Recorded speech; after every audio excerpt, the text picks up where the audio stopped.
Hi, third grade. Today we're going to read one of our new books, Pug Pals. Yay for vacay. This was written by Flora On. Chapter 1. Sunny and Rosie started off the morning with their usual routine.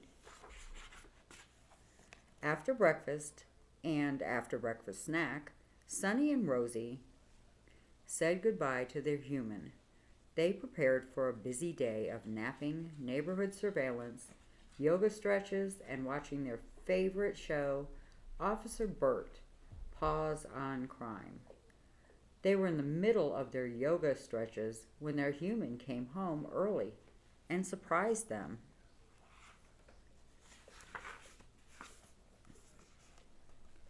They ran to greet her, but slid to a stop when they saw that she wasn't alone. A strange creature was floated behind their human and into the house. "Intruder! Intruder!" the pugs cried. Sunny hid behind the curtains, but Rosie barked to scare the creature away. "Silly pup," said their human. "It's just a suitcase." She opened it up. "It's a suitcase, a kind of bed?" Rosie whispered to Sunny. She hopped inside. "I hope not. It's not comfy at all." Sunny nudged Rosie aside to try it out. "You're right." Their humans tipped Sunny and Rosie out of the suitcase and rolled it into her bedroom. She began filling it with her clothes. "Look," Sunny said, "our human is making it squishier for us."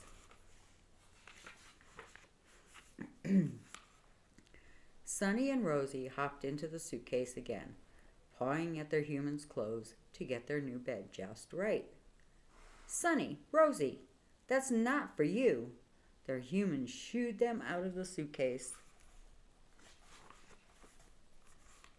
"Maybe this is a bed for someone else," Rosie whispered to Sunny. "Maybe we're getting another sister, or maybe a brother." Sunny wished hard for Rosie to be wrong.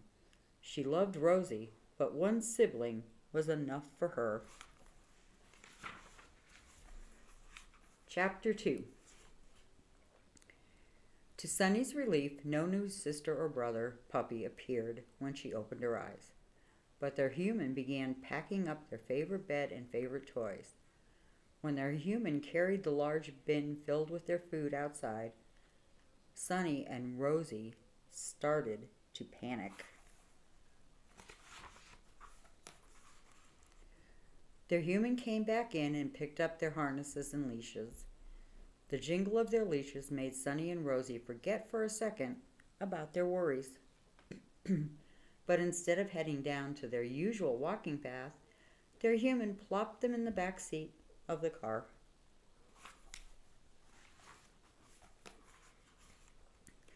"Where do you think we're going?" Rosie asked. "I hope it's not to the vet." Sunny poked her nose outside the window and took 3 big sniffs. "I'll know where we're going soon." After a long drive, Sunny's tail started to slowly wag. "Oh, this smells kind of familiar. I think I know where we are." Before Sunny could say more, the car slowed in front of a large house.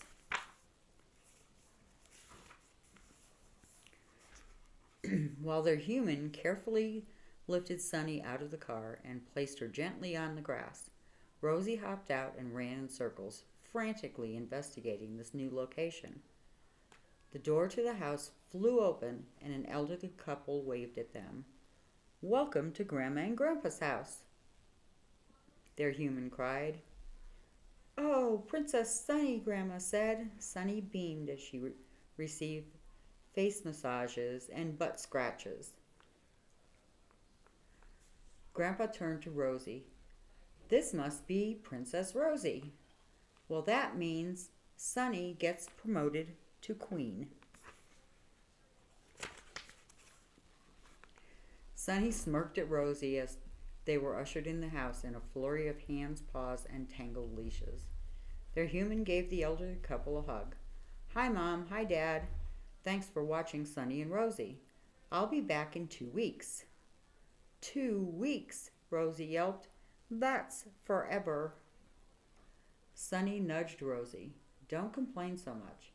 Just follow whatever your queen does, and you'll be fine." Sonny tried to sound confident, but she had never stayed here longer than a few days before, and she was a little worried. Their human gave Sonny and Rosie a big hug. "I'll miss you so much. You two are the best dogs in the whole world. Listen to Grandma and Grandpa and be good." Before Sonny and Rosie could lick her cheek, the human was gone. Rosie moped by the door. Sonny went to join Grandma and Grandpa to set a good example for Rosie, but she couldn't stop her tail from drooping out of its curl.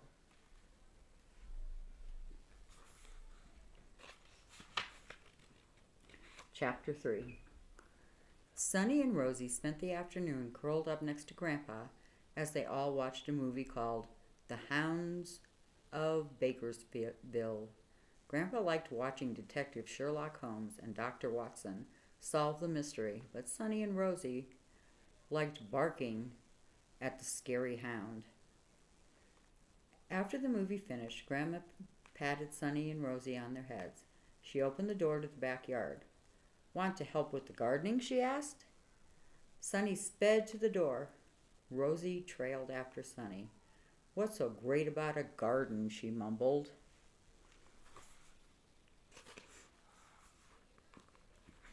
But Rosie had never been in a garden before. "No eating or digging," Grandma said before kneeling on a small cushion by one of the vegetable beds. "You can explore the garden, and if you're good, I'll make you a big barbecue feast at the end of the week."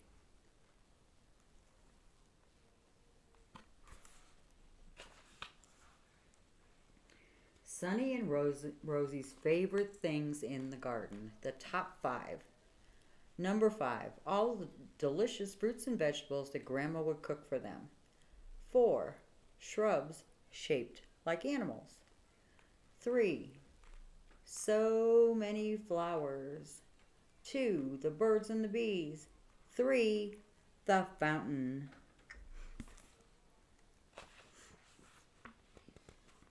After a full afternoon of playing in the garden, Sonny and Rosie stretched out on the soft grass and watched Grandma weed until they fell asleep. But their nap was soon interrupted. "Oh no," cried Grandma. Sonny and Rosie sat up and looked around.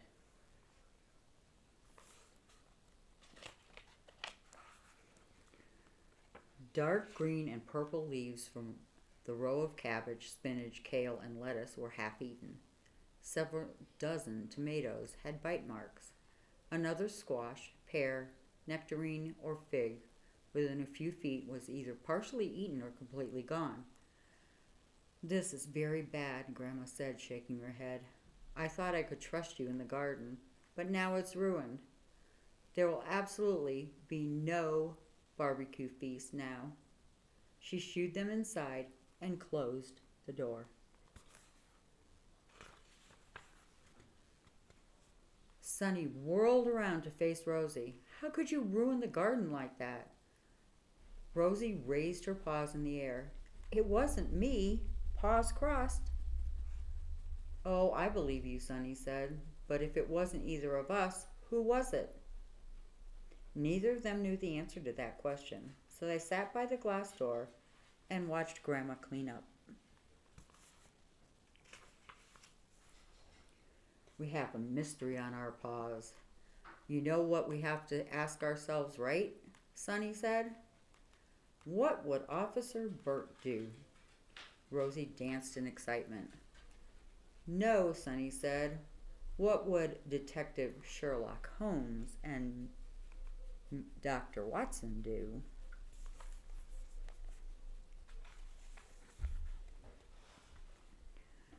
Sonny and Rosie stayed up late that night watching more Sherlock Holmes and Dr. Watson movies.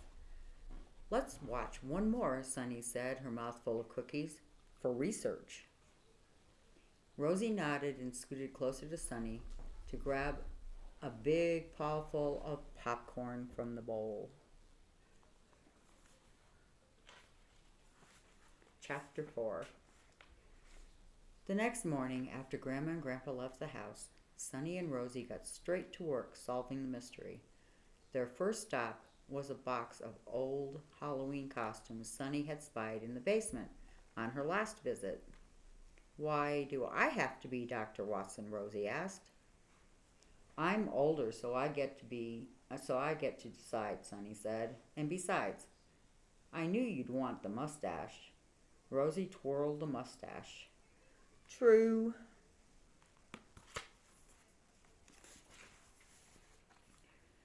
Together they opened the back door that Grandma had left unlocked.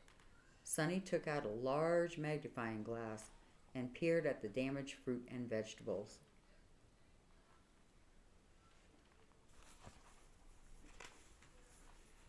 After they had finished investigating the yard, Sonny gestured to Rosie.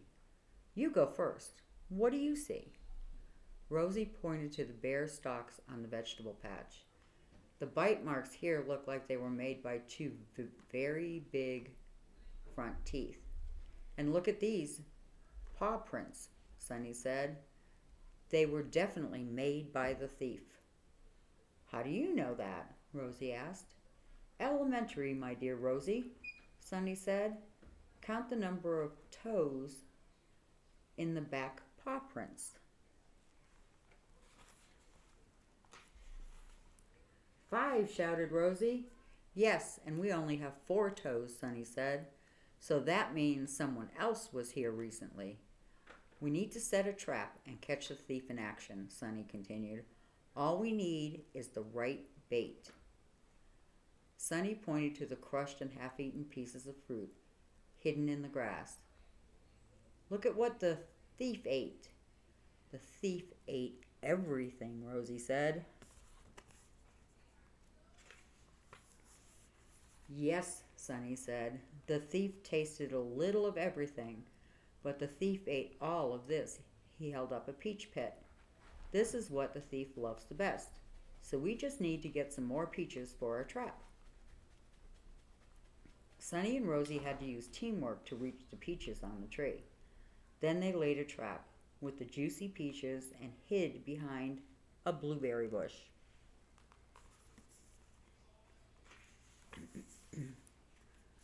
"How long is this going to take? What if the thief never shows up? Do you think we can eat some of these blueberries while we wait?" Rosie didn't stop with the questions until Sonny shushed her.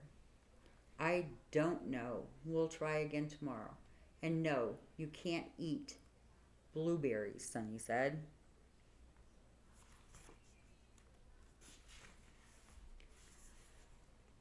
Chapter 5. An hour later, they were almost about to give up when they heard a rustling sound.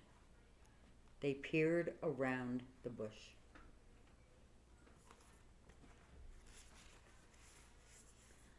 "Excuse me, what are you two looking at?"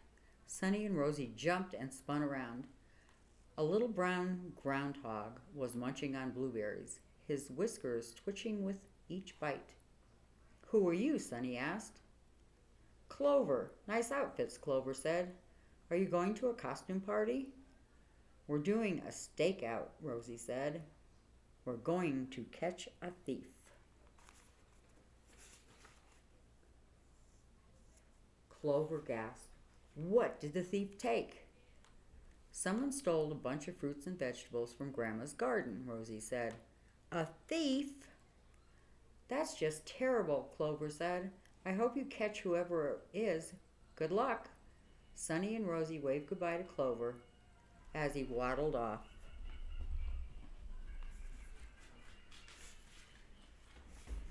Grandma and Grandpa were due home any minute, so Sonny and Rosie went back inside and changed out of their clothes. "I guess the thief is gone." Rosie jumped onto Grandpa's armchair to relax. "I don't think so," Sonny Sonny stared out the glass door. Look!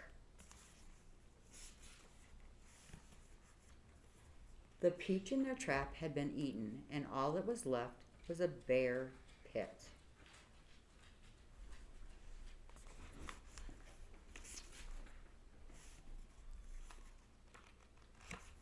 Chapter 6. The next day, Sonny and Rosie were disappointed to wake up to rain. They tried setting a new trap, but the storm was too ferocious.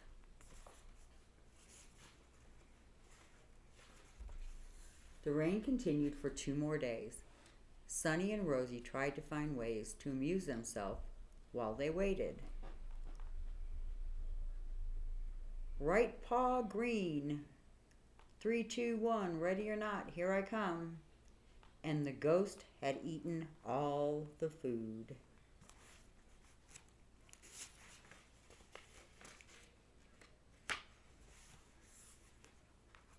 Now they're playing Battleship. Miss A4, you sank my battleship. Finally, the rain stopped. After Grandma and Grandpa left the house, Sonny and Rosie returned to the garden and set another trap.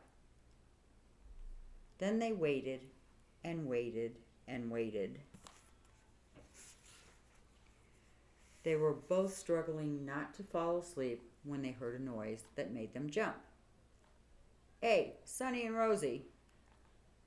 Clover made his way towards them. Did you catch the thief yet? No, Rosie said. That's a shame, Clover said. Did you set another trap? I want to hear all about your plan. Wait right here while I grab a snack first.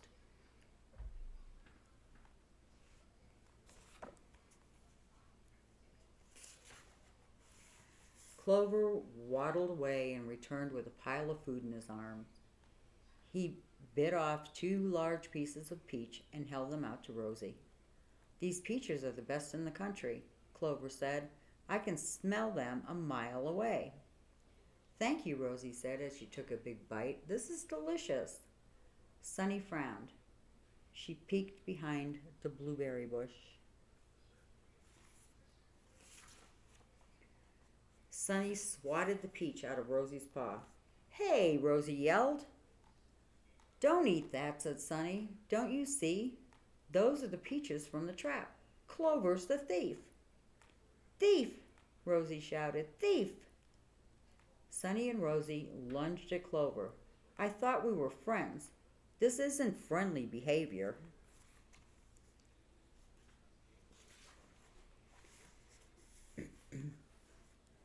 He flew into the air and then plopped onto the ground.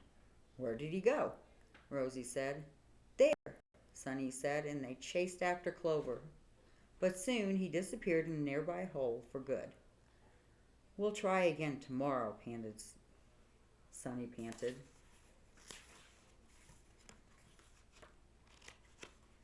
And we will finish this one next week.